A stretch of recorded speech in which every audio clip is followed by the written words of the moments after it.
You know what time it is. You hear the voice. My name is Eddie Cool, and welcome to another edition of the Porch Perspective. That's right. It's your favorite radio show, podcast. It's like a bodega. It's like a one-stop shop. It got a whole lot going on. You know what I'm saying? Of course, you know I can't do this by myself because I've tried, and it's not as fun. It's not as fun. On all the podcasts, I got to have co-hosts because it's always good to bounce things off back and forth with people. You know what I'm saying? With that being said, my co-host, the one, the only, Miss Nicki Red. How we doing tonight?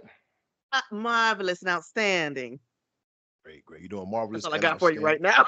That's all you got. It be that sometimes. Sometimes you in your head you have a lot, but your mouth like, you know what? I'm gonna just give you. I'm gonna just give you that. I'm gonna give you what I got. Just a little taste. Just a little taste. Yeah, just a little taste. Just a little taste. Yes, and that voice you hear. Yes, we have a guest with us. Familiarity, if I can talk tonight. You got to give her one of those outstanding and amazing that bomb intro. Come on, let's go ahead and do it. We have with us the amazing, the talented, the beautiful, the enigmatic. Yeah. Wow. What's the word that Jordan gave me today? Oh my goodness, they use it on Wild 'N Out. The beautiful, the talented, the smart, the funny, and the all of the above. My family. So now this is your family. The incomparable Miss Laniece Mayfield. Thank you guys. Thank you so much for having me. Was that a good intro? That was good. That was great. Okay. I was like, man, you about to put me out of business when it comes to doing intros. Go ahead. I'm gonna let you rock. I'm gonna let you rock. You was feeling it. I wasn't gonna stop you. I wasn't gonna move. I wasn't gonna stop you. I had to do it one time for the one time only because of who she is. Like it was only right. I'm sorry. Yeah, it's all good. It's all good. Well, thank y'all. Thank y'all. Well, thank you for joining us. We really appreciate you taking the time out. You know, we understand, that working mommy, wife, businesswoman, entertainer. Yeah, you got a pretty busy schedule there, my dear. So yeah, we like I said, we greatly appreciate you taking time out of your schedule to hang out with your cousins and your kinfolk on the porch. Anytime. All right. All right, Edwin, I'm gonna go ahead and let you go ahead and dig up in and dissect this whole situation for us so we can just sit back and enjoy the ride, okay? See what happens when you become a podcast host and also using this little bit of a journalism degree that I have here. Laniece, I ain't had to do a whole hell of a lot of research. I went to school with you. We went to school with each other. We graduated from North Myrtle Beach High School, 2002. I know you as a singer. Yes. A good one at that. Oh, thank you. Yep. I've known you as a singer. So with that being said, tell our listeners, the cousins and kin folks, a little bit about yourself. So, I've been a singer. I started singing with bands when I was 18. And I've traveled throughout the East Coast. I've done plays regionally, locally. About 3 years ago, I got the opportunity to play Billie Holiday for a theater. Oh, wow. Yeah, and that is actually, it was Lady Day at Emerson's Bar and Grill. It was a one-woman show. Absolutely loved it. I've got to play Sylvia in All Shook Up, which is another off-Broadway musical. And I've just gotten some opportunities that have been presented to me. Most recently, my venture has been a solo act that I'm doing here in the Myrtle Beach area, where I am singing at some local restaurants. But singing has always been my passion.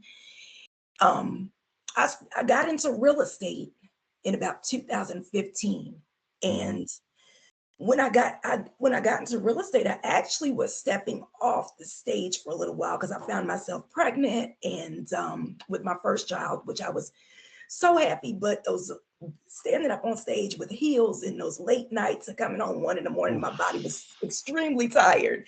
And back then, at a lot of the clubs or a lot of places we were singing at, they smoked inside. right? They still smoked inside of the buildings. And my hair was getting full of smoke. And as you can imagine, I started feeling sick and nauseous most days as this was going on, you know. And it wasn't the healthiest thing either, right? Hey, understood. You know, for me, for the baby, anybody, right? For even a person smoking. But I was, you know, so I decided to step off the stage for a while and came into real estate. Had no idea that I was going to actually be good at doing this, you know, real estate, which ended up being my job for the past, what, 12 years now, or a huge portion of my life. Most recently, last couple of years, I started getting back in as my children are getting a little bit older. I started getting back into singing again. I really felt like something was missing, and I just wanted that balance back in my life again. Singing just does something to me that grounds me in a way that nothing else does. Yeah. You know, yeah, I mean, it really does.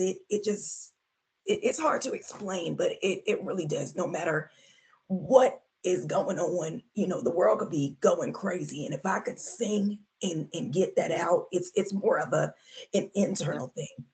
So I'm actually in the middle of getting my, yeah, it just makes everything all right. And you know, it is in one of the purest forms of expression, in my opinion, you know, just being able to do that really just brings harmony to, you know, back into my life. So I'm very, very grateful for every opportunity, grateful for real estate, grateful for the opportunities I've had to be able to assist people and help people with that. And I'm also grateful for the inspiration and the music that is around me. I'm actually in the middle of getting my studio back together so that I can start some recording. So yes. I just unboxed my computer yesterday, so I was like, "Yay!" All right. We about to be we about to have Laniece on the radio for real again, huh? back at it again. Hey, look, that's the thing about that's what I've noticed about being being an artist, because you know, I've used to, you know, from time to time, you know, I pick up the mic and write a little Hot 16 and, you know, and set the booth on fire, you know what I'm saying? So I'm known to do that from time to time. And I understand that I how do I call my relationship with music? It's, You described it as a love-hate relationship. you know what? I know exactly how I describe it. It's the one woman I just can't shake. That's exactly what you said. And that I'm gonna just go ahead and throw this little tidbit in there. That comes from our Music and Mayhem episode 4. Or was it episode 3? One of them. 3 or 4. Yeah. So yeah, check out on YouTube and Spotify Music and Mayhem episode 3 and episode 4. Understand what more, you know, we can elaborate a little bit more on that episode. So yeah. Yeah. So I mean that's how it is, man. She's just a girl that I can't shake. And any woman I deal with after that, they still let me have a friendship or a relationship with music. And I'm like, wow, this is the only time I can balance 2 women in my life. So so I fully understand it. And I also understand like finding something different as far as like, for me, you know, like journalism and mass communication. I'm like, because I was sitting in Atlanta, I was like, oh man, you know, I'm just sitting on my brother's couch. My brother's like, hey, you need to go to school. And I was like, I need to do something. And I was like, okay, I could talk about sports and a little on TV. I was like, what does it take to get on TV? Journalism and mass communication degree? Sure, no more. So I wound up getting that, and now I have a job at a local radio station in Oberlin, Ohio. So I love it. Still, you know, working in their sports department, but still surrounded by the music. So, you know, just like you said, you know, you really can't you can't shake it, no matter how hard you try. You know, you just can't shake it. That's true. I think what I love about our guest today, it's in you, girl. It is in you. It ain't on you. It's in you. Yeah. When I tell you, when I first saw, I think my first video that Laniece did, I was like, ducky, ducky, quack, quack. She had the music video going, had the hair done, the outfit. I can't remember the name of the song, but I remember watching the video and I was just like, I can't believe this is my cousin. She did that. Like she did it. Hey, I give you props on all of that because it's like, you've got a lot of, I don't want to call it local talent down there, but in a sense, you kind of have a lot of local talent down there. Yeah, local talent. Call it for what it is. It's a lot of talent locally. No shame in it. Shameful. I just, I don't want to offend anybody, but if I have offended anybody in the Horry County area by saying local artists, local talent, hit me up. PorchPerspectives@gmail.com. We can talk about it. Just saying. We even got a station. We even have a connection to the station where we can play your music.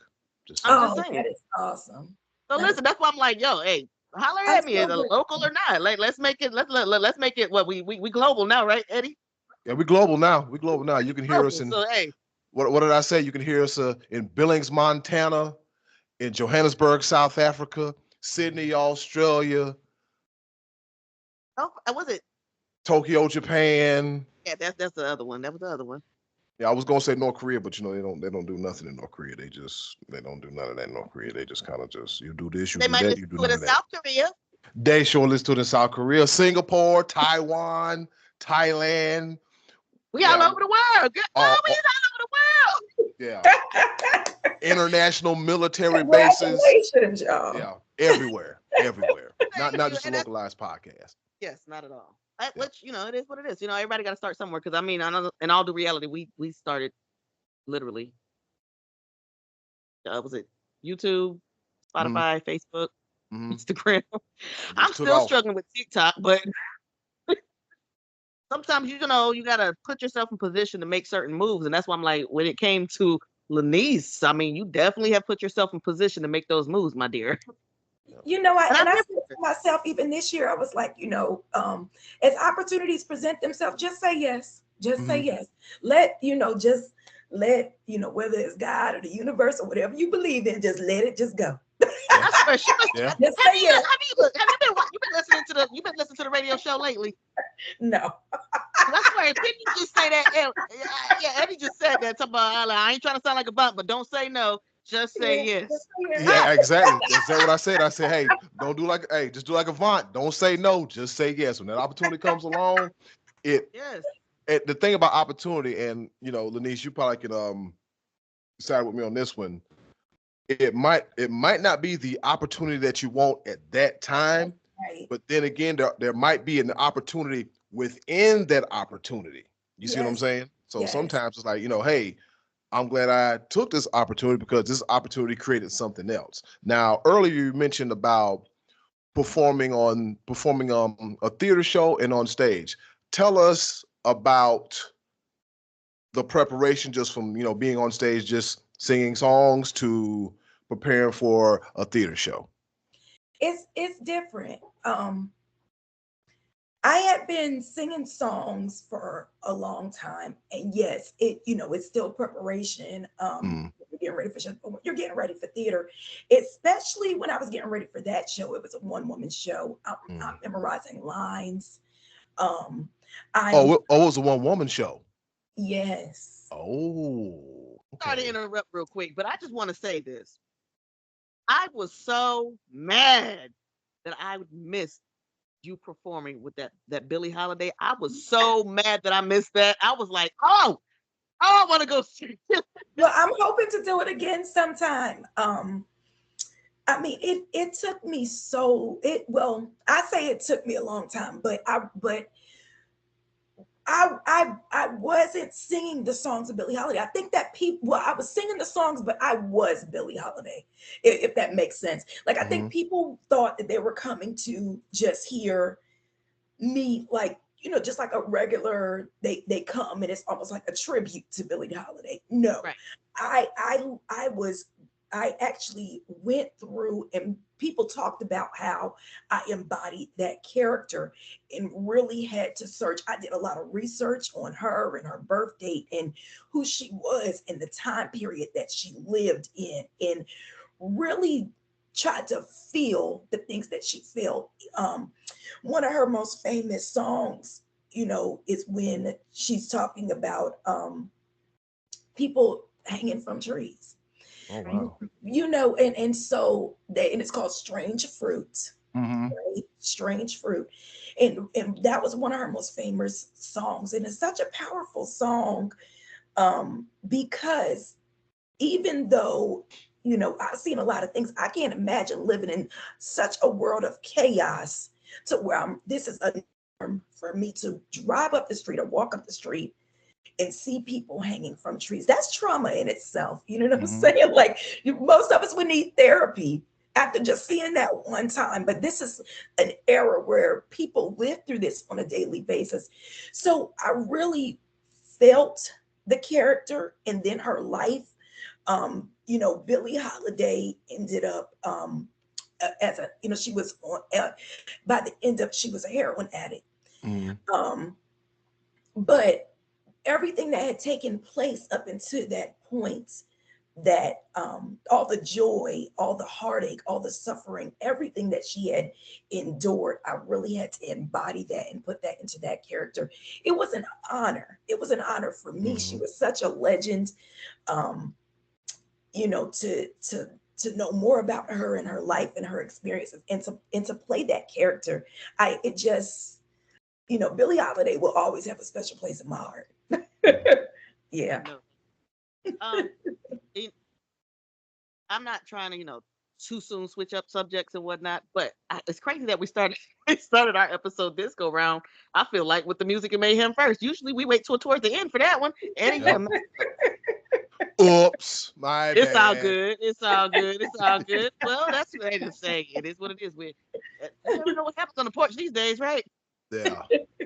No, But no script today. No script today. not at all. Just, just going. That's it. Now, when you spoke on, the time frames and the eras, embodying Billie Holiday for that performance and those performances and whatnot. Um, let's talk a little bit about growing up in Horry County. And I Mm-hmm. know we got different perspectives on that one. I Mm-hmm. didn't grow up down there, but I lived down there a little while. I've got family down there. Eddie, you grew up down there. Laniece, you grew up down there. Mhm. But unfortunately, Eddie can't tell us what it's like growing up as a Black woman in Horry County. I can't do that. I need y'all for that. Oh, I was like, you know what? Let's kind of talk about it a little bit. Like I said, I love this part. This is gonna be interesting. You're gonna laugh at me a little bit. Laniece, you from the neck? Girl, yeah. From the neck. And that's why I'm like, and it's crazy because it's like, man. So for anybody that does not know about Horry County and what we're talking about, everywhere, and that's every city, every neighborhood, you've got your different areas and different sections of that area. Mhm. And Little River Neck Road, it's literally Little River Neck Road. My family, my mom's family, is all up and through there. All up and through there. It was literally growing up, like when I was little, one way in, one way out. That's it. Yep. But, thinking about, when I say, what was it like growing up, you know, in Horry County, in the neck, and, even, just coming out and, just the things that have impacted you and have, formed Laniece into who she is today. Talk about it a little bit. I mean, Horry County back then was dirt roads, kids running around barefoot. We was what they call it, dusty feet. Little dusty feet playing in the woods. Yes. You know, Brilliant. it had it was land and property. So let me, preface this by saying the majority of the property that was owned was heirs land, right? It was land that grandparents and like grandfathers are either, a lot of the older people had purchased, and they had and they were living there. Most of us lived in manufactured homes. you know, and that was just the way it was. They were not a rich people by any means. They were full of love. They were for each other.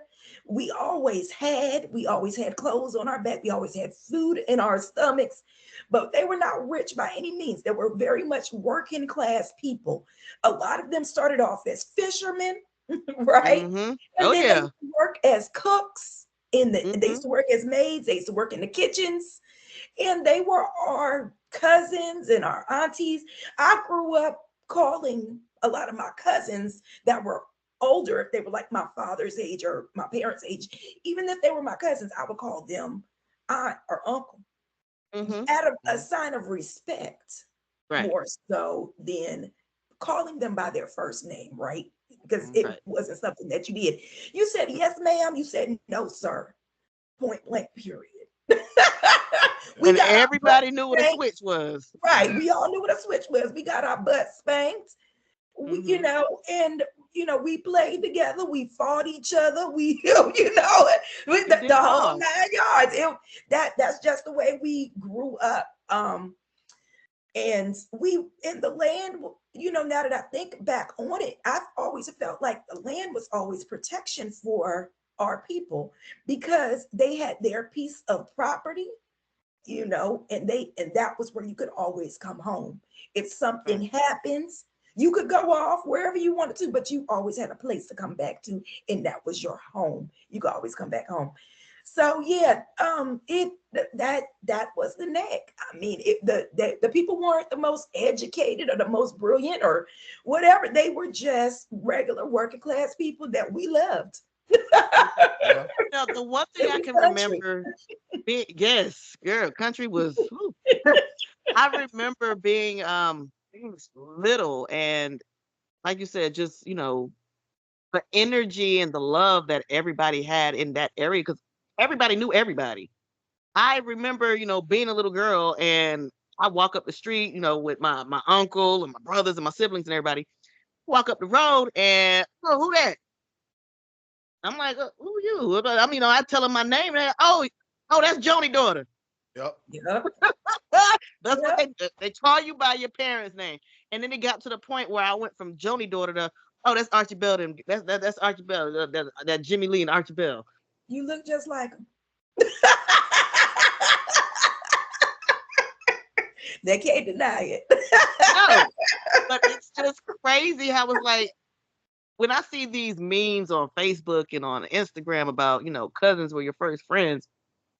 I was a military brat, so I kind of get it, but I wasn't like born and raised with my family or with my cousins or to really be able to say, hey, I know that feeling. But I get it. But I'm just like, when I talk to, my family back home and then we reminisce about certain things, I'm like, hey, you remember that? Yeah, I remember that. You remember the meat man? Oh, the meat man. Oh, yes. You know what? It's been so long since I talked about the meat man. Oh my gosh. Girl, I'm just I used to saying. chase the meat man down. I ain't want to miss the meat man. Oh, with that penny candy? No, you didn't want to meet it.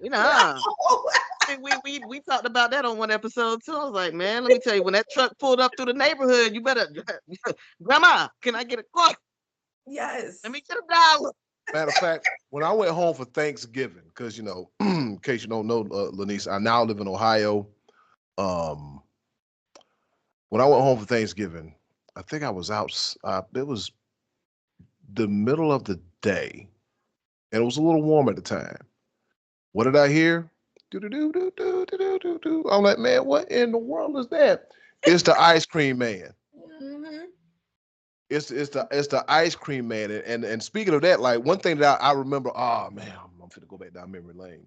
Here we go. Here we go. You ready? Buckle up. Um, my my mother who's no longer here with us.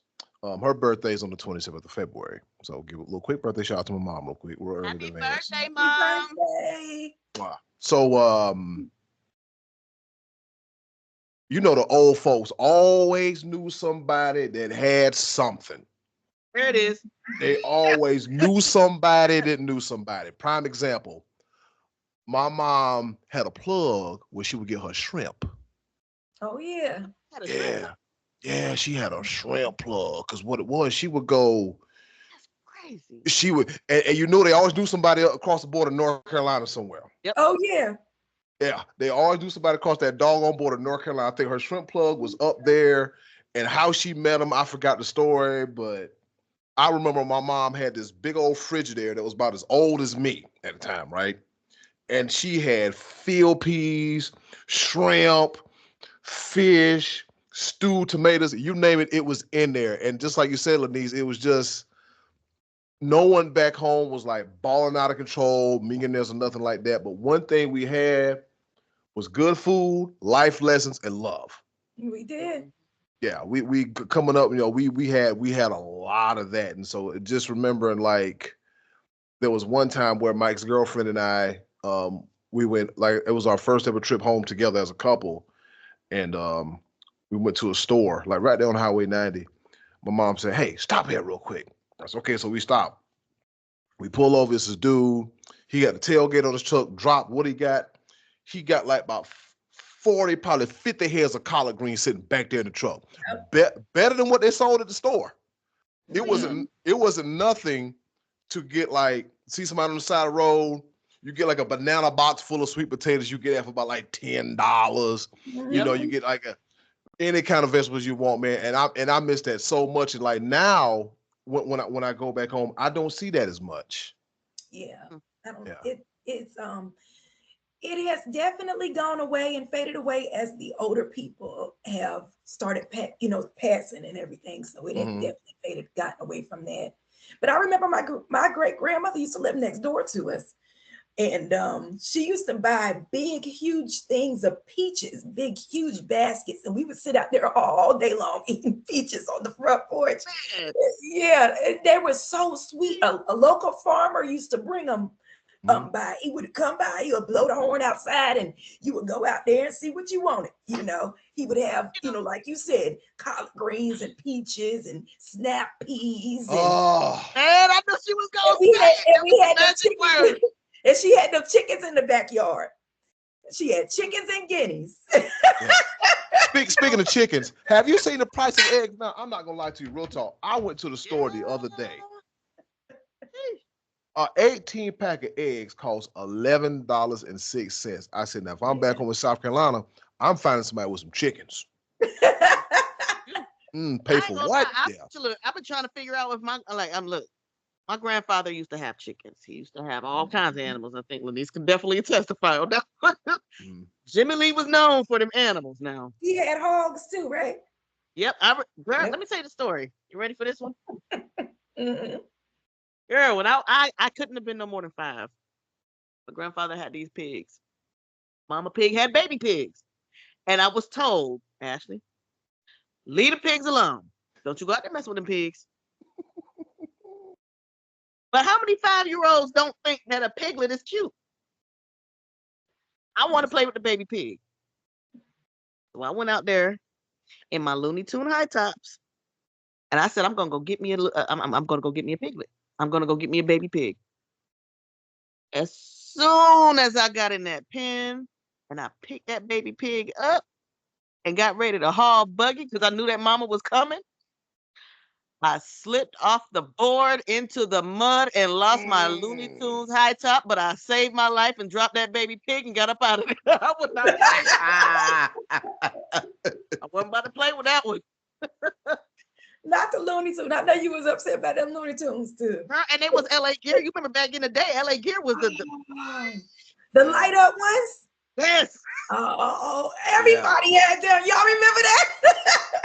Everybody had them. I think I had LA Gears in every color. Like, one thing I can say, and I think the only reason I'm like, I gotta thank my dad. Shout out to my dad on that one because he was military, so he made sure we was laced.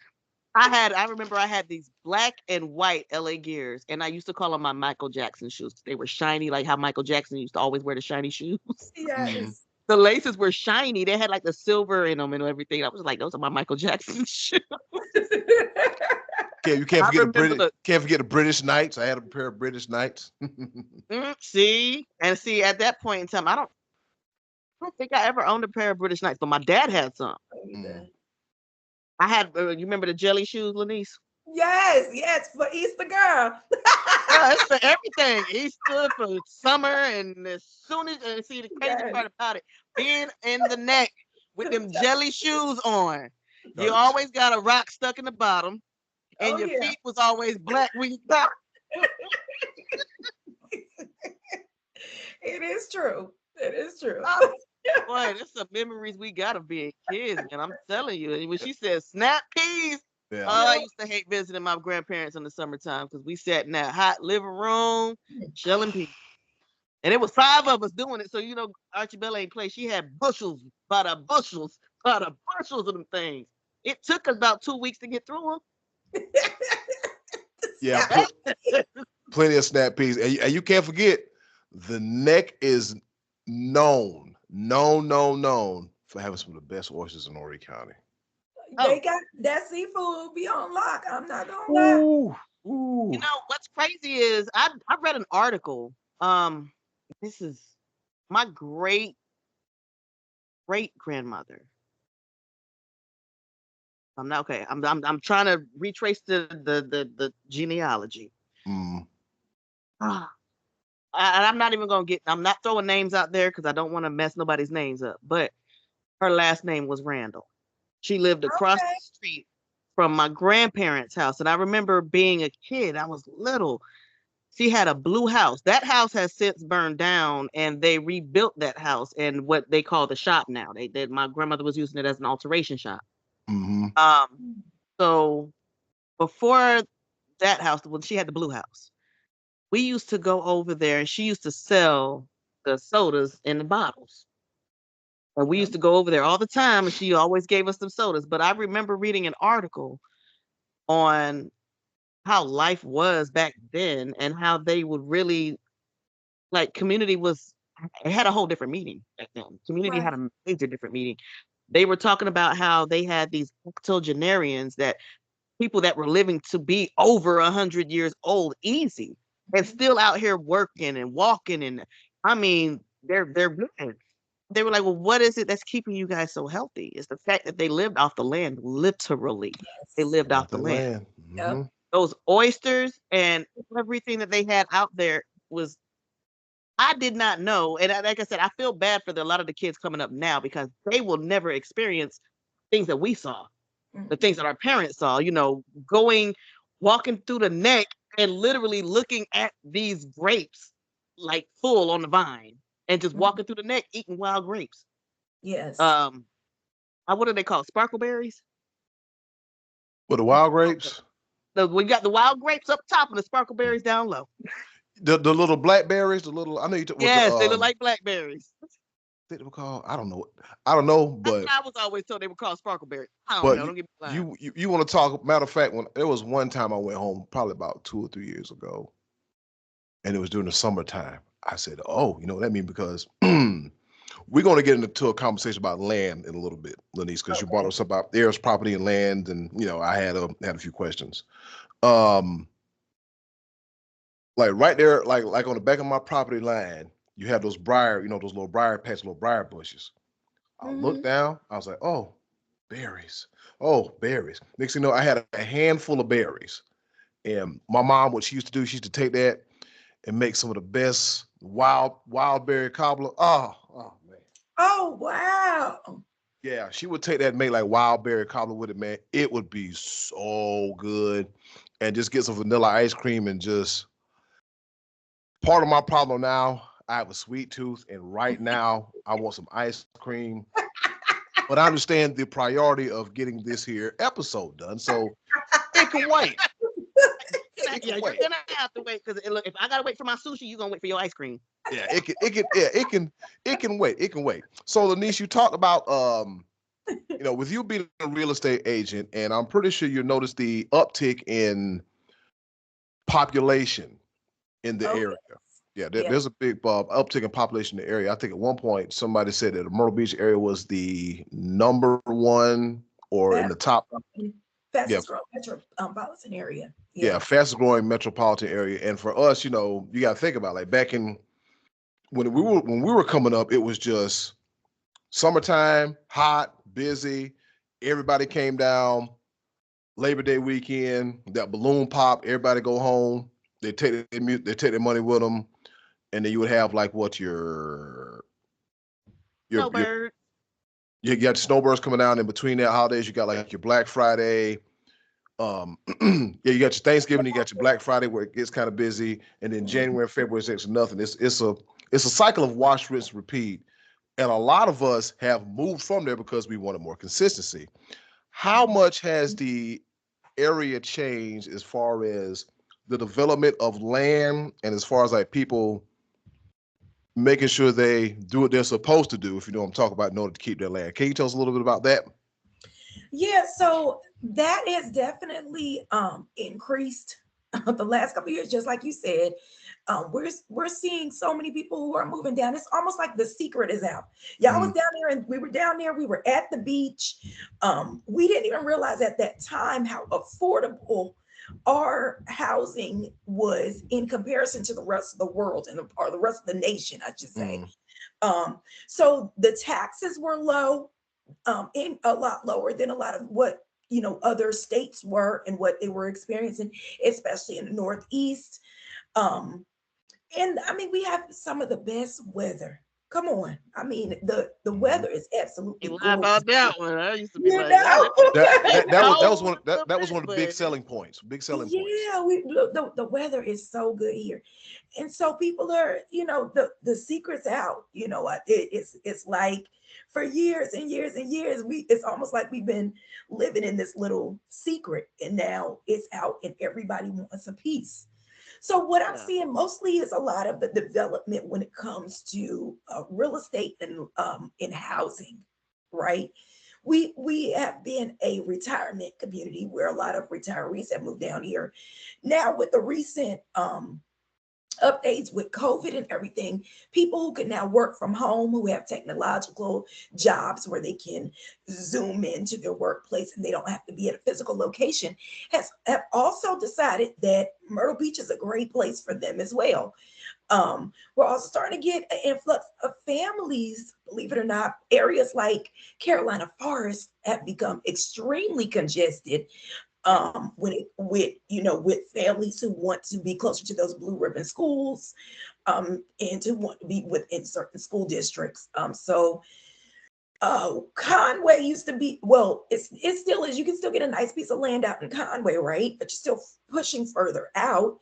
And it used to be an area where everybody said, "Oh, if you don't want to be right on top of each other," because they started talking about that in Myrtle Beach because they were building the houses so close together. They started saying, "Well, if you don't want to be right on top of each other, go out to Conway." Conway is now getting to the point where they're getting so developed to where that you're not able to find as much land in Conway as you used to. So Loris is like the new Conway, right?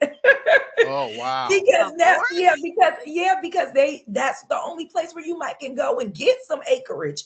You want a couple acres of land for a decent price, you may consider Loris, as where a couple of years ago that was how we used to talk about Conway. You know what I mean? So it just has shifted, and we just see this influx of people. Lots of new restaurants, new concepts are coming into the area. The city of Myrtle Beach is now taking on this Arts and Innovation District program that they're revitalizing downtown Myrtle Beach. And so we're expecting more jobs to come into the area. North Myrtle Beach just got an Amazon, right? That's huge. Yeah, so so that's huge. Where did they put that? Last year. Yeah, they brought it in last year. I can't tell you the exact location, like right offhand, but I know that they just got an Amazon, because now I can order stuff and get it delivered same day. Sometimes, just depends. Yep. That's yeah, crazy. I haven't been down that way. Let me think. When we came down, matter of fact, we did come down last August. We had a little, there go the words again. Gathering. We had a little family gathering for my grandparents and their kids and whatnot. We had a little family reunion of sorts. And I brought my son with me, and we just got together with a couple of my aunts and uncles, and hey, let's try to put something together and try to make an annual, because I just, based on everything and the way things are going, like you said, with everything developing right now, just the land and everything changing, those generations that were before us are getting older. And a lot of people, like you said, they're leaving and they're not really coming back like that. But now it's like, okay, when it comes to that family dynamic, I'm like, okay, let's still be able to touch bases with each other. Let's still be able to come home and say, hey, let's get together. If nothing else, at least once a year, and say, hey, let's get to know each other, because my kids, oh, Laniece. Yeah, my daughter is about to be 21. What? Yeah, my daughter's about to be 21. Matter of fact, literally a week from today, a week from yesterday, she will be 21. Well, congratulations. Happy early birthday. Yes. We got, by the time this airs, it'll be happy belated birthday, Ariana. I'm sorry. But yes, 21. And my son is 16. My baby boy is 16.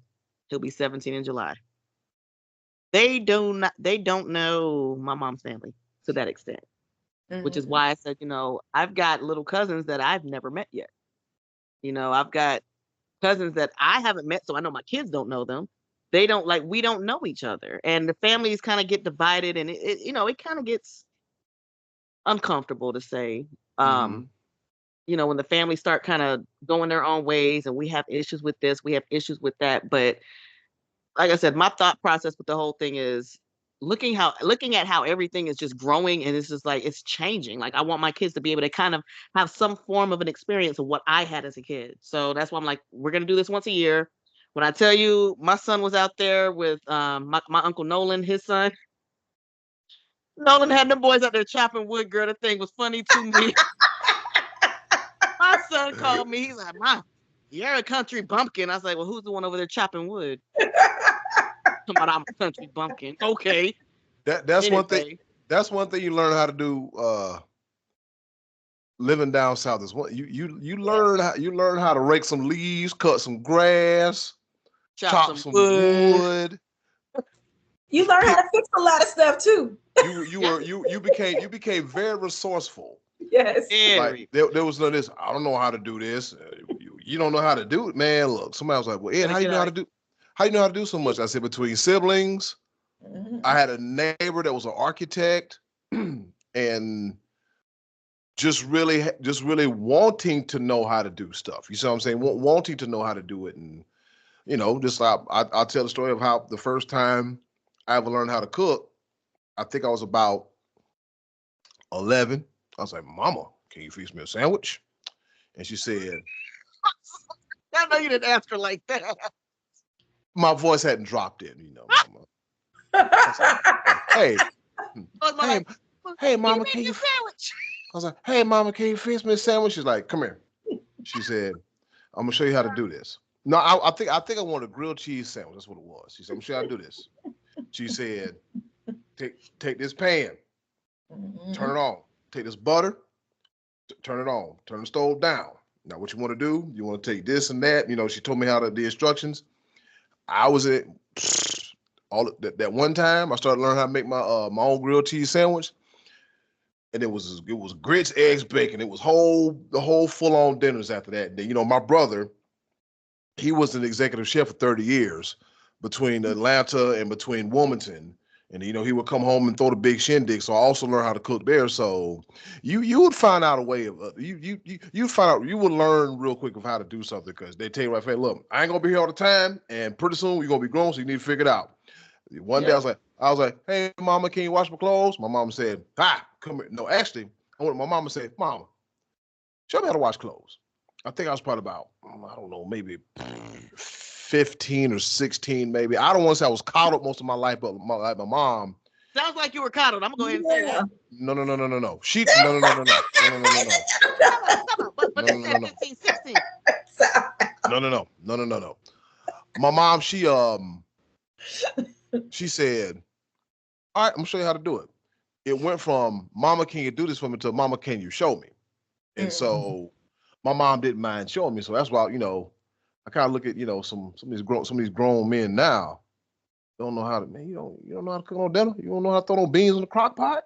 You don't know how to wash no clothes. Why is you washing whites and darks together? Listen, I don't look. My son is 16. I just said that. This boy, don't get me wrong. He will get up in the morning. He will cook a full breakfast. Pancakes, eggs, sausage, bacon. Even throw some orange juice on the side. Mom, you want something to eat? I'm about to cook. What you making? He makes, and since he was raised in Vegas. So now that he's been in the South and in the Carolinas with me, let me show you something. Let me show you how to eat. Mm-hmm. This boy is addicted to grits. We cannot keep grits in the house. The boy eats up all the grits. So it's either pancakes and whatnot, or I'm making grits, Mom. I'm making this, I'm making that. But I love the fact that he doesn't mind getting in the kitchen. I have to remind him, like, I watch him, like, I don't really, tell him, hey, don't do this, don't do that. But I will tell him, like, my biggest pet peeve is stop cooking everything on high. Oh boy, yeah. Stop doing that. I'm like, you are scorching the food. It ain't scorched. I like it like that. I said, boy, everything ain't meant to be Cajun. Yeah. The worst thing you could do is scorch a pot of chicken ball. And yeah, we talked about that. Yeah, I scorched some. What did I scorch the other day? I scorched something. Don't tell nobody else. Sure. Don't tell nobody else. So I'm pretty sure. This worldwide telecast, this worldwide broadcast. We ain't gonna tell nobody else. Don't tell nobody else, y'all. Just look, kinfolk, cousins, look. It stays between us. It stays between us, okay? I scorched a pot of rice. Oh, I did. Dang, that hurt my feelings. Yeah. But I redeemed myself, because when I tell you I made that shrimp fried rice, boy. Yeah. Yeah, we still keep that between us. We ain't gotta tell nobody else though. And like I tell people, I say, here's the thing. I said, when it comes to rice, I said, Mom, Sorry, hold on. Go ahead. Pause. It was not a pot of rice. It was some black-eyed peas. What happened? Because I walked out the door and look, I stepped out for a second. I turned it down. And I stepped out for a second. I came back and it was scorched at the bottom. And I was mad because I'm like, oh, them beans was good. Them things smell so good. God, I scorched my black-eyed peas. Don't tell nobody else though. We're not gonna tell nobody after this. We're not gonna tell nobody else. We ain't gonna talk about it no more. Nobody else after this. But yeah, Mom, I told Mom, I said, Mom, I'm having trouble cooking rice, and the rice took a while to cook. And my mom said, okay, son, I'm gonna put you on some game. When you make rice with chicken ball, use parboiled rice. I think it's partially cooked inside the shell, and they don't cook it all the way through. But as soon as that thing hit that water, give it about, because sometimes rice takes about 20, 25 minutes cooking. Who got that kind of time? But you throw that but you throw that parboiled on there, 10, 15 minutes max. Because your time and a half. Yeah. Laniece, do you have a special dish that you perfected over time, or that you just jumped in the kitchen one day and was like, boom, it's magic? To be honest, my husband does most of the cooking at our house. Okay. I'm disappointed in you. From the neck and leg. Hey, come on now, you gotta represent for the neck. Listen. I do most of the business planning around here, okay? Okay. That's right. Good. Okay, that's good. Okay. You rattle the pots, you get the money. Okay, cool. Yeah. All balance. Yeah. Nothing wrong with that. Got it now. Okay, now I get it. Okay. Makes sense. But they do like my Tuscan chicken recipe. So yeah. Jelly with the chicken. Okay. Yeah, that does sound good. Boy. All right. Well, last but not least, I really did want to kind of delve into real estate. Okay. That's a good market. And we have talked in the past. I don't know if you remember or anything, but we did talk. We had a conversation about it, and I have not forgotten about that conversation. I've really been thinking about real estate since we talked. Like, dang, my cousin's a realtor. She was real estate. He was like, that's a really good market to be in right now because I mean, who doesn't need a house? Who is not looking for a house? It's true. Somebody. Yeah. So what what motivated you and inspired you to actually go into real estate? I kind of got into real estate by accident, right?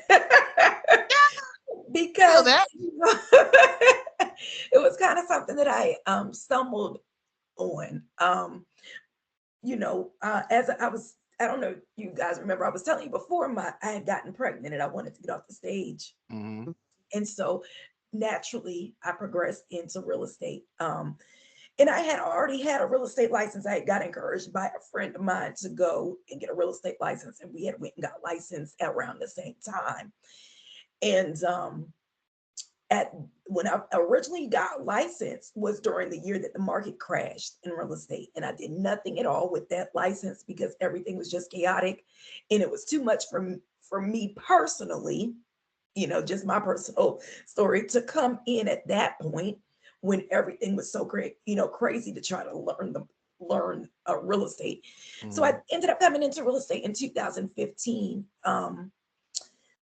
Really fell in love with the people, being able to help the people in the area because a lot of them were my cousins, they were my classmates, they were, right here from the area, and just really kind of fell in love with real estate itself.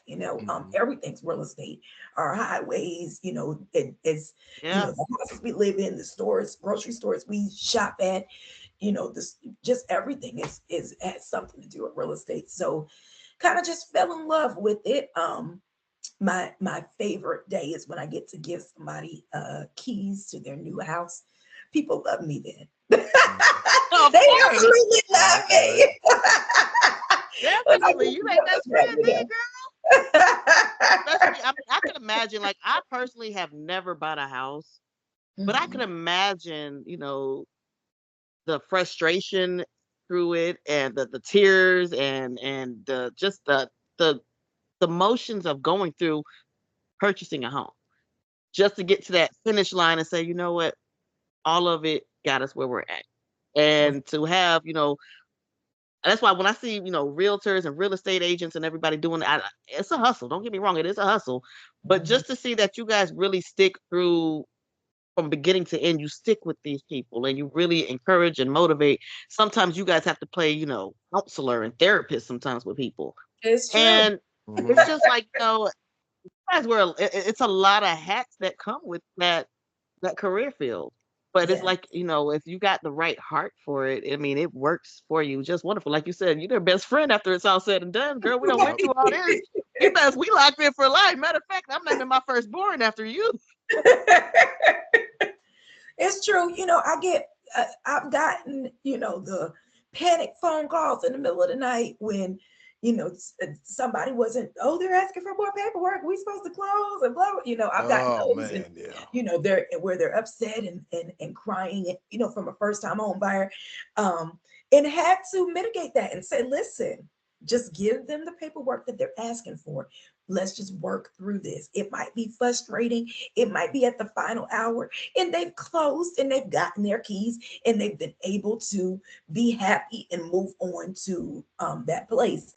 It means a lot to people. A lot of times they have children. This is their stability, the place that they're going to call home. Home, and that often means a whole lot. I've had cases where a girl, one of my first clients, she got denied by 3 different lenders to start with, and she really wanted to give up.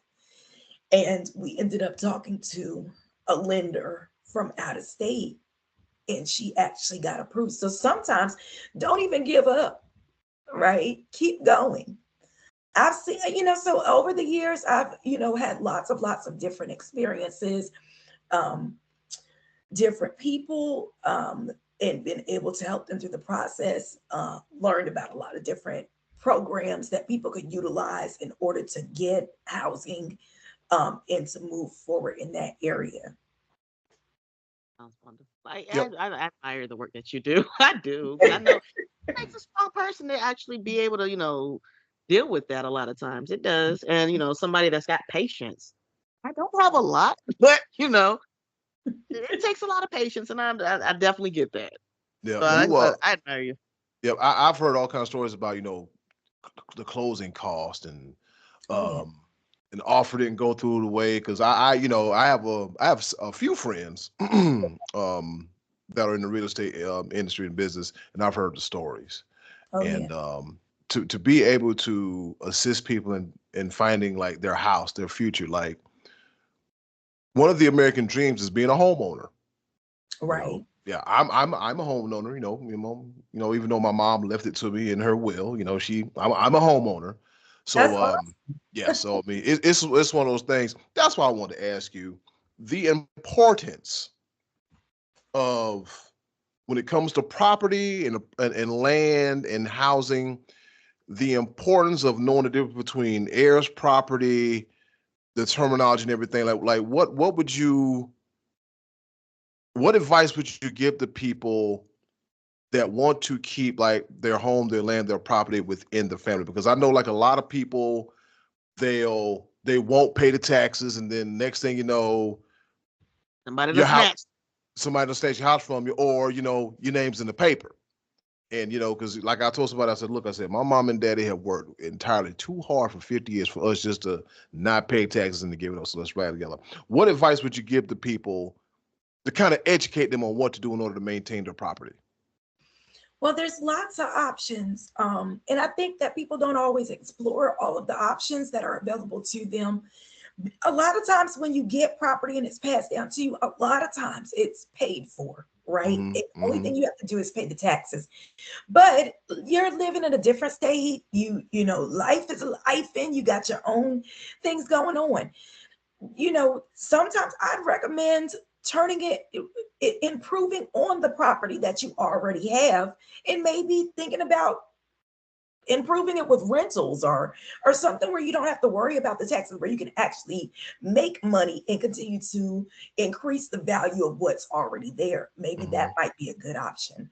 Um, Instead of just letting it sit there and become almost like a burden to the heirs. Oh, it's time to pay the taxes again, with y'all just giving out. Just maybe sitting down and looking at some different strategies that might assist with, instead of making it into keeping it as a burden, because of the sentimental value, and how much it meant to your parents, more so doing it as something, an investment, and looking at it like that. Now, if it does get to the point where it is a burden, you don't want, and some people are just like, well, I don't want to rent out nothing. I don't want to be a landlord, or whatever the case may be. That's fine. It's not for everybody. But before you let it get to the point where it gets taken away from you because you can't keep up with it, I would recommend going ahead and selling it, and then taking the funds and putting it into another parcel of land or something, some other project where you can benefit and make some money. Because I feel like, yes, it was given to us and it was left to us, but it was given and it was left so you can do better, and so that you can grow. And no matter what and you can get a head start in your life, in your life now. So whatever that means to you, if it means holding it on to it, then by all means do that. But if it in try to find a better way than just letting it all the money go out with it without you improving it and ever receiving something back. But if it means selling it just because you're going to put it into something else, because you're going to make it better for the next generation now, then I think your parents would have rather you do that, right? Because they gave you a head start so that you can make life better for the next. And speaking on that, because I like keep thinking about is, my grandparents, and, that connect, and how much is going on down there. And I feel like, a lot of people have it in that mentality of, oh, we got to keep it in the family, keep it in the family, keep it in the family. But I get that. I don't know. Because I see so much going on, and it can create problems and division between family members, and it can be a headache, and it's just a lot that comes with it. But then it's like the bigger picture is prime example, Little River Neck. It's growing and it's changing. Gentrification is happening in River Neck. Yes. And it's they're gonna, and I'm gonna tell you, they're gonna push the taxes up in the neck because they're building $500,000 houses next door to manufactured homes. And they're just pushing right on down the road. They've got brand new communities. Lennar's in there now, building, and then they had some other ones, but some major builders that are in there. But gentrification has definitely happened in that area. It's a very desirable area. Yeah, and that's just the like thing that scares me with it, because it's like there's no more. Our childhood is no more. It's not. just like I've noticed the few times I went home, and well, actually I go home every year, a couple times out of the year, and I was like where my house, like if you know the area, like my house is here, the high school is there, the middle school is there. 20 years ago, you just had like a golf course and woods, and now 20 years later, you have, my house, the neighborhood here, 90 family homes over here. What was once a golf course, you probably got 120 family homes over there. Not to mention this whole other subdevelopment they built over here. So it's just, in a way, it's kind of like a, it's I don't want to say the walls are caving in because I'm an optimistic person, but it's just like, hey, it's just they've what do I always tell people? I said they've ran out of land on the beach. Now they're coming inward. Yes. Yeah. Now they're coming inward, and I've seen that up in some parts of Ohio too. Because I've like, some people tell me like, okay, well, you thought this was a booming, thriving area 20 years, about 30, 40 years ago. This was a farmland. This didn't exist. This is a brand new. It's just, and I think that's the sign of the times across the country. No matter what people say about the economy, every time you turn around, they're building houses, they're building shopping centers. And I knew that the area back home was a big deal when we got a Publix and we got a Kohl's. Now we have an Amazon. And I hear like back home, like a lot of the locals, see me, I look at that as, hey guys, that's a good thing that you have that, because a lot of people, they really don't like driving to Myrtle Beach. They're acting like driving to Myrtle Beach is driving from here to from here to Florida. But it's just the fact, like, okay, you have this right here at your doorstep. And I remember when it was Thanksgiving, I went to Bojangles on a Sunday morning. I was like, okay, I'm just going to go to Bojangles, and I was on Highway 9, and right after you get off Highway 31, boom, traffic. Yep.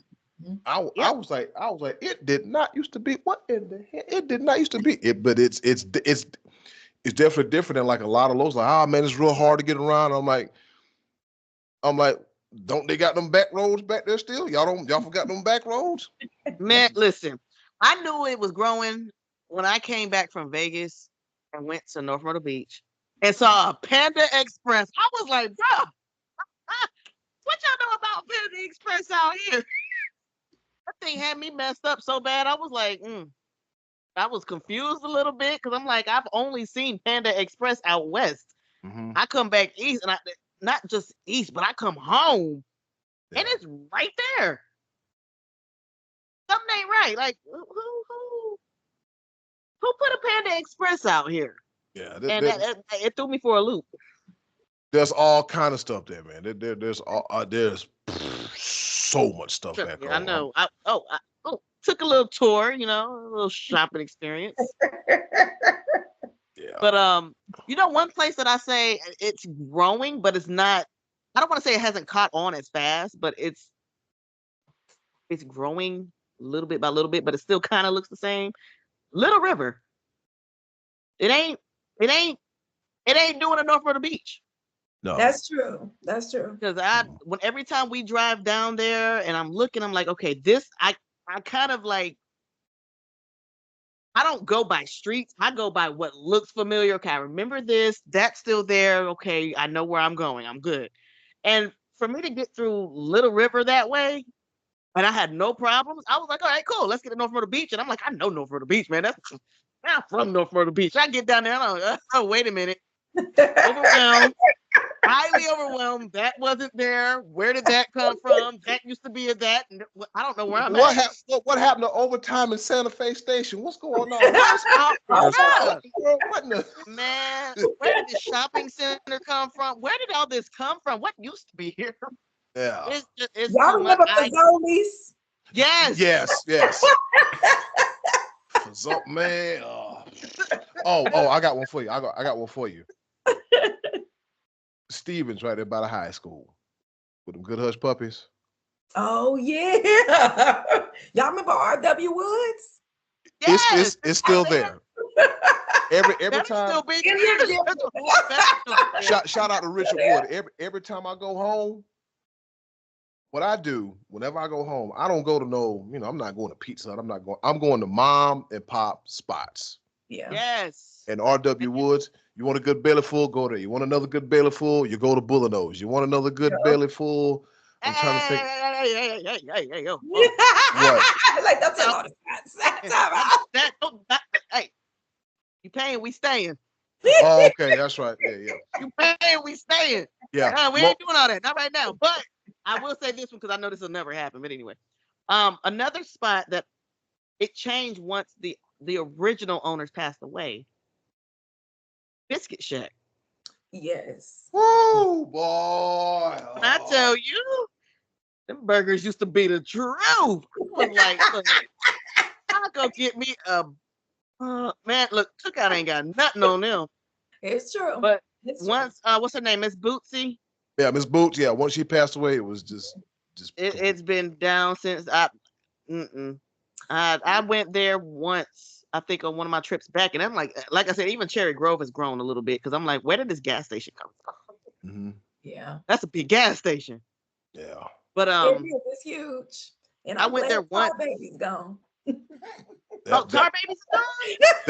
It's a church now. Is it? Yeah.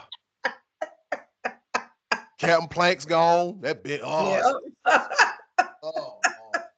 Captain Plank. Yep. That place under the bridge is still there. Was it Captain Archie's or something like that? Yeah, Captain Archie's. Look, we over here still naming stuff. Because some of the stuff was like historical, you know what I'm saying? Like they had been there forever and it's gone, but it's been replaced by so much. It's just, so much change and development that's happening in the area. Mm-hmm. So, I say honestly, oh man, going down memory lane. Yes. There's a lot of stuff that I miss about being down there as kids and growing up. And I'll be transparent and say this. Before I went through what I went through, even that time frame was 2008, 2009, 2007, 6, early 2000s. It was still straight then. It wasn't as bad.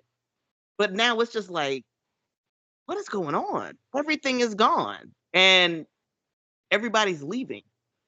Yeah. So it's not like, it's not, after a while, the neck will no longer be the neck. It's true. It's true. When I saw people driving down the road in golf carts on the, girl, they got sidewalks. What is this? Where did this come from? I was sitting on my grandparents' porch and I was just looking. I was like, wait a minute. I knew something looked weird. What? Who is this? Walking down the street, riding bikes. It's a bike path now. We didn't have that growing up. Just look both ways and run across the street. Yeah. We ain't had no sidewalks. We ain't had no barefooted. We made paths.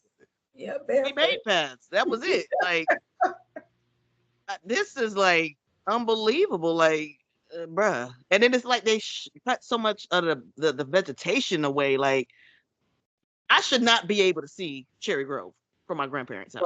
Right. But here I am looking at Cherry Grove at night, especially. Like, this is weird. Like, I'm so used to being covered by those trees, that tree coverage. And it's like, y'all do realize what y'all are doing to the land. Yeah. Y'all are just destroying it, tearing it down. And next thing you know, the hurricanes are only going to get worse. Yes. But hey, you also have You also have to think about like you. I don't know if you. I'm pretty sure you've seen them over the years, Laniece. Looking at older pictures of that area, Mm-hmm. looking like back in like the 70s, the 60s, the 50s, seeing how some parts were just a 2-lane highway in woods. I don't know if y'all remember right off of we apologize to everybody. This has become a real localized episode, but Very stick much around. so. And if you don't like it, oh well, get over it. We're gonna do it Be anyway. nice. Be nice. Just stick around. It's just a history lesson. Saying. But It's I just I mean, know. it is a history lesson. But I mean, I Yeah. ain't It's just um that stretch of Highway 17 before they built that Walmart and before it was Walmart and 22 and all that. I don't know if you remember, but you would go to, was it Kingston Plantation? You would make a left at that light and it would be Yeah. nothing but trees. And all you saw that Walmart was there because there's a Walmart that's there now. That was the Yeah. one that was in Myrtle Beach. Right. And before that, you would see nothing but like the old Briarcliff Mall. The Hooters was there. There was no 22. There was no 31. It was just straight trees. Right. And I remember telling people, I'm like, all this is trees. All this is woods. All this is this. And all this is that. Like, this is, mm-mm. And what really broke my heart is when they tore down the pavilion. Yeah. I feel like that was a huge loss for the community. You know. Mhm. yeah, it really was. Even though I never went, but just everybody took that really hard because it's like memories. And that's what it boils down to. It's just the memories that, everybody was able to make, hey, getting together in the summertime with your friends, like, let's go to the pavilion. We're about to Mhm. turn up, all of that. So it's like when they start tearing that stuff down and getting rid of stuff, it's like, now what? Right. Yeah, it's kind of, I don't want to say it's sad. I don't want to say it's heartbreaking, but as we know, it's part of evolution. Because like Right. your parents should tell you, what we grew up seeing, what we grew up thinking like, okay, well, this is what we grew up with. They didn't grow up with that. It's still new to them. And you gotta, if you look at the generations, it's different. It is so different in every way, shape, and form. And it's kind of like, oh wow. And it's been like, like my mom, she was big on pictures, and she would show me the pictures, and I was like, is that the backyard where there was a tree that was this tall, but now the tree is like over the house? And I'm like, okay, I got to remember that this was 40 years ago. And so, Yeah. yeah, as much things, change, they still stay the same. So, It's true. Well, that was, dang, I feel bad now. yeah, I'm going to start crying here in a little bit. No, I'm joking. Look, we got to get together one of these days. Look, I keep saying all the time, like, look, hey, Porch PursePectives, look, we about to turn up. Eddie, let me know when you are going to be back in town, because what we need to do is get together, and we need to make one big community family get together, shindig, fish fry, chicken ball, all of that. That would be fun. I like it. I'm trying to tell you, I'm all about, like, hey, let's just get together, good vibes, good energy. Let's do something and kind of like bring back those times, when bring back those community times. Because like I said, like we said, in the net, it was really all about family and community. It was everybody was tied. Whether you like I said, you fought together, you played together, you loved together. Everybody did everything together.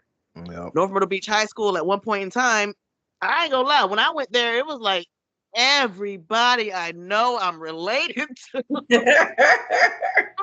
I'm related to staff. I'm related to students. I'm related to everybody. I'm like, God knows.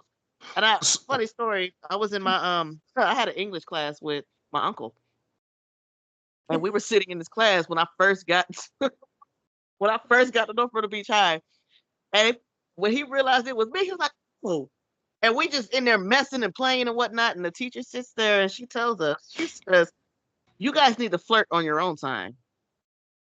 Lady, that's my uncle. And she was like, "Oh, wow, I did not know." Yeah, that's my uncle. That's my mom's baby brother. Come on, chill out.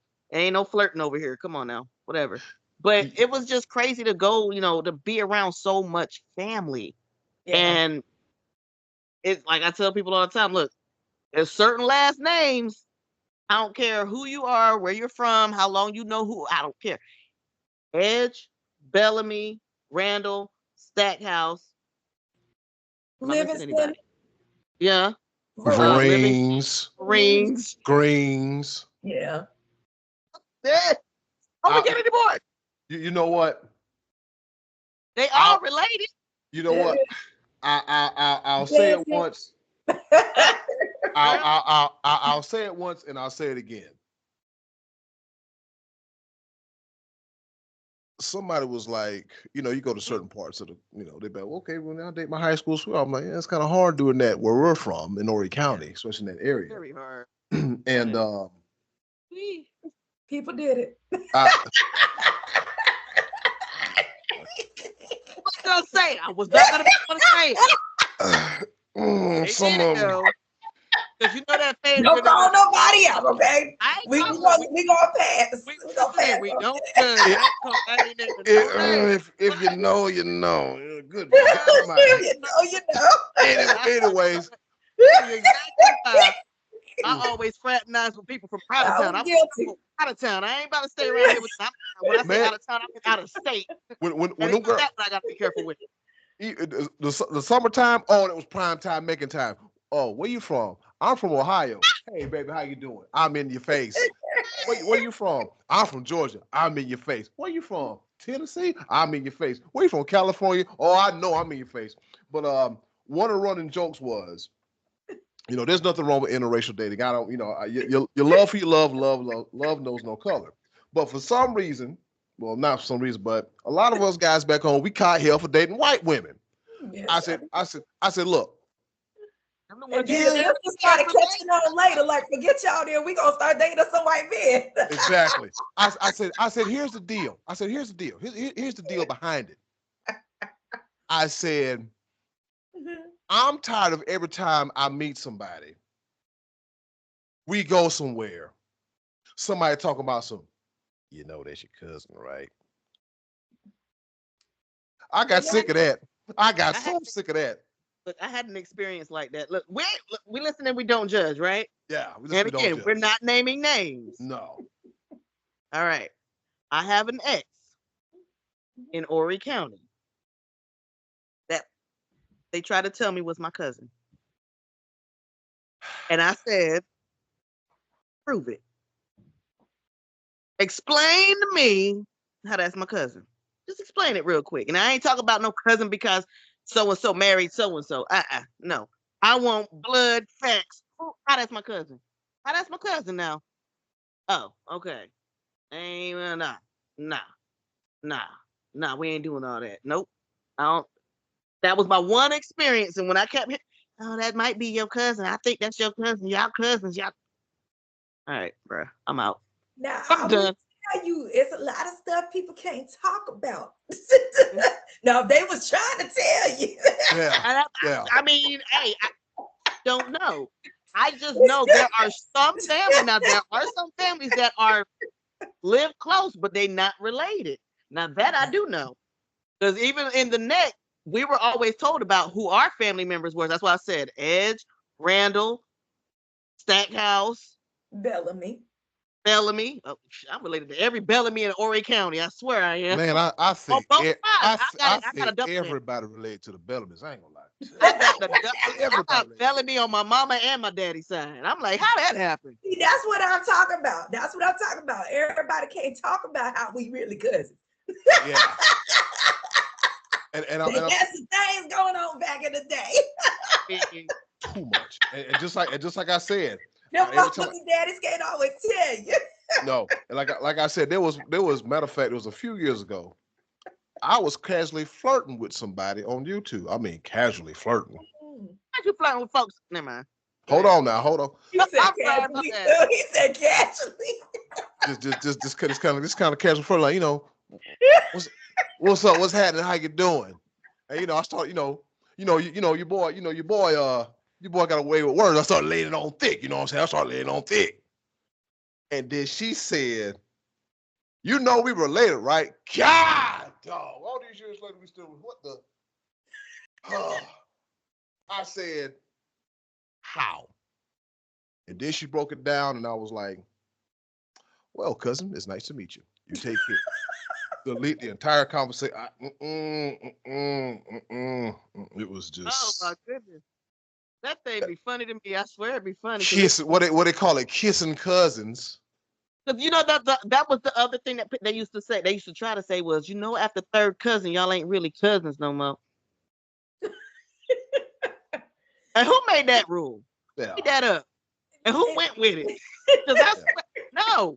In the If old your people mama, defense. if I call your mama or your daddy, auntie or uncle, we can. We related. That's it. What are you about to say, Laniece, in the old folks' defense? In the old folks' defense, it took a lot to get out of town and find somebody to come back with you. They had horse and buggies. It took them a whole 2 weeks to get to the courthouse to try to. I ain't messing with you. I'm not messing with you. They could only go down to the courthouse once a year, and all the babies, they would take all their names and then they would record it. My grandfather was already. Let me stop telling it. Oh boy! Oh boy! Wait a minute. Porch. Oh, it was about to go down on the porch. Find somebody at a tab. So sometimes them third cousins was all they could do. It was a lot. Hey, that's what you do. And then you wonder why you wonder why half of. Never mind. Half of like I said, they hit you with that line. You know that's your cousin, right? I did not. Y'all withholding information for what reason? I don't understand, but I did not. But I'm gonna tell you something else, because you mentioned something. You said you was dating the white ones because they weren't your cousins. You mess around and date them white Bellamy's and them white Marines if you want to, thinking they ain't your cousins. I do that. I'm like, what's your last name? Rutledge. All right, we good. What's your last name? McAllister. I ain't McAllister. None of them. Yeah, we good. What's your last name? Krasinski. Oh, I know I ain't got no Krasinski's in my phone. We are good. We are in the clear. We is fucking we are good. But you're right though. Doggone white. That's real life. Them doggone white Bellamy's and white Marines. Right. So I was about to go there, but I ain't. Stop me real quick. I'm about to say what. And you know what the craziest part about it is the white edges. Oh yeah. There's a lot of them. And moss. Yep. I mean, that's obvious though. I'm sorry. Why you say it like that for? Why y'all laughing now? I wasn't. Yeah, okay, it's obvious. You're right. Oh God. Sure, like we ain't got to question that. We ain't got to question that at all. No. Yeah, what's going on here? Oh, but you know, one that you know what? I've seen a few white ones, but I ain't never known them. I don't know that, but that's a common name too. But black. Oh yeah. I've seen a few white ones down there, but I don't. I feel like that ain't even got nothing to do with what we got going on over here. Cause what? Nah. Y'all could have came. Y'all from Ohio and y'all from Oregon, Idaho. Like that's a common name, so that don't mean nothing. So let me tell you what I found out about Vereen. I pretty much know everything there is about my mom's side of the family, but my daddy's side of the family is a little bit mysterious. Of course. I'm sorry. Yes, I get it. You know how it is back home. Yeah. So, anyways, I was on I've been on Facebook for quite a while now. Such and such Vereen, such and such Vereen, such and such Vereen. I was like, who these people? Such and such Vereen. And then I met one Vereen who happens to have ties up here in Ohio. And I was like, okay, because because I'm thinking Vereen is, I'm thinking Vereen is real localized. Like Horry County, that part of North Carolina, a I little thought the bit. same thing about Stallings. Yeah, you think it's real localized, and next thing you know, there's like Marines in Ohio, Marines in Detroit, Marines in Connecticut, Marines in California, Florida, Georgia, Texas, Arkansas, Missouri. Canada. They everywhere, and I'm like, They like roaches. hey, don't say that. I'm But sorry. but I just had to do it one time for but one but time. I know what you mean. But I know what you mean. Yeah, I they're know what everywhere. you mean. They're everywhere, bro. Laniece down there about to cry from laughing. Look at her. But I get what you mean. I'm just over here like. But the funny thing about it is the Marine lineage. It all ties back to this certain area between Nixonville and Conway. Mm. It all because I went and did some research. I went and looked. I'm like, I need to know who's who. You know, See, I need to, can't. I need to, I need to, I need to know who's who because like my daddy, no secret. My daddy, he was, I'll talk about him. I ain't gonna talk nothing bad about him. My daddy was born in his birthday is disputed between 1920 and 1919. So let's go at 1919, shall we? And they weren't too kind to black folks back then. Huh. Yeah, they weren't too kind to black folks back then. So, from my understanding, I guess my daddy had to was in a situation where he had to flee the South and be up north for a little bit. Now, what daddy did in New Jersey, I have no idea. I mean, But it's just kind of how it went, man. It's just yeah, like yeah, and then finally, when the human coast got nature. yeah, then when the coast got clear, that's when he came back home to South Carolina and met my mom. And Mhm. yeah, so I'm saying I don't know what daddy did in New Jersey. Have no idea what he did in New Jersey. That's why I'm not too afraid about living up north because my daddy my daddy did it, I didn't. So it's just kind of like just trying to okay, so if I hear Jersey Marines, and okay, makes sense. Okay, this Oh, makes there's a sense. lot of Marines up north because my dad's side of the family got Marines on that side, and they from New York, New Jersey. Yeah. One of Eh. my sister Welcome showed to me the family, cuz. I know, right? My sister showed me this one picture of this one dude. I looked at his face. I looked at my daddy's picture, and I was like, we can. Because my daddy has a round face. I got my mama's forehead, I ain't gonna lie to you. But I got my daddy's face. And I looked at that face and I was like, yeah, we can play. We are KINFOLK. We are kinfolk. So that's why I had to date women out of state. Stupid. All right. Eddie, it's been great. Laniece, we have enjoyed you so much. We have. I've I've definitely enjoyed you enjoyed guys you. too. Is there anything business wise, any business ventures that you would like to um, shout out, endorse, or anything while you're here with us, or while we got you on the show? In other words, how can the people get in contact with you? You can visit us online at mymyrtlebeachhomesearch.com. Okay. Any Or you can give me a call directly at 843-251-4404. Give Laniece a okay, call. Buy a house. We're gonna that help you out. part, that part, that So buy the part. house. And as far as any your music and performances, those will be in the near future. Yes, you can. Right now, I'm at 44 and King, which is a restaurant here off of 44th Avenue North in Myrtle Beach every Okay. Friday and Saturday night. Mhm. And you can also go to lanicelive.com. It has some performances up there, and as I get more music, I'll be adding it there as well. Okay. So we're gonna keep Laniece on the radar.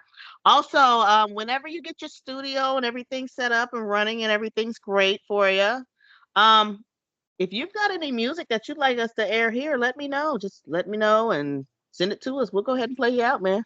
We'll get you played. Absolutely. Thank you. Thank you. I'm definitely going to take you guys up on that offer. So I'll be Absolutely.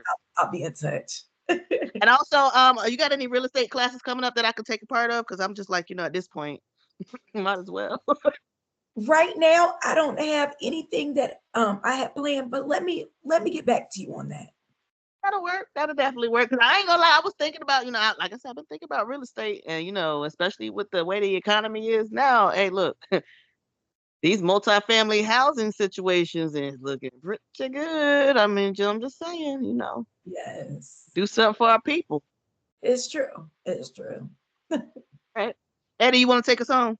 Well, Laniece, thank you for joining us. We greatly appreciate it. It's been a long time. It's been a long time, and don't be a stranger. All right. Thank you. All right. And with that being said, it's been another episode of the Porch Perspectives. And in closing, do something nice for yourself. And if you can, do something nice for someone else. They're greatly appreciated now more than ever. Be a blessing, not a burden. And we'll see you soon right here on the porch.